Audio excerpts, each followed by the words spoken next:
ዛሬ አህባሽ ጋር ስትመጣ ቁርአን ከላም አላህ አይደለም ይልሃል።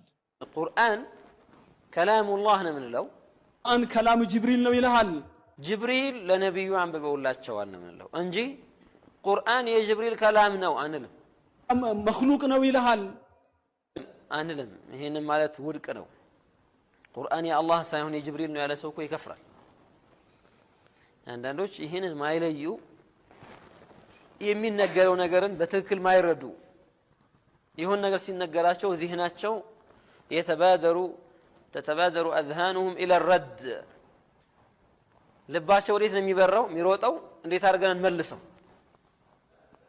በቃ እነሱ የሚፈልጉት የሚባለውን ነገር ረድ ማድረግ መመለስ እንጂ ሐቁን መቀበል ሐቁን መያዝ እስኪ እነዚህ ሰዎች የሚናገሩት እውነት ከሆነ እስማቸው የሚል ፍላጎት ኖሯቸው ባይመጡ ሰዎች አሉ።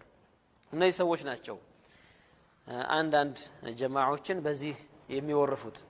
ምን ይላሉ እነሱ እኮ ቁርአን የጅብሪል ቃል ነው የሚሉት يا الله አይደለም ይላሉ والعياذ بالله نحن نقول من يقول القرآن ليس كلام الله فهو كافر قرآن يا الله كلام አይደለም ያለ ሰው በአላህ የካደ ሰው ነው የምንለው። ይሄ ነው ሐቂቃው። ሳያረጋግጡ መናገር አይቻልም። እሺ ماذا تقولون في قوله تعالى إنه لقول رسول كريم ሚለው ምን ትሉታላችሁ ቢባሉ قول إنه ضمير ወዴት ነው የሚመለሰው? ወደ ቁርአን ነው። ስለ ቁርአን ነው እየተነገረ የነበረው። لقول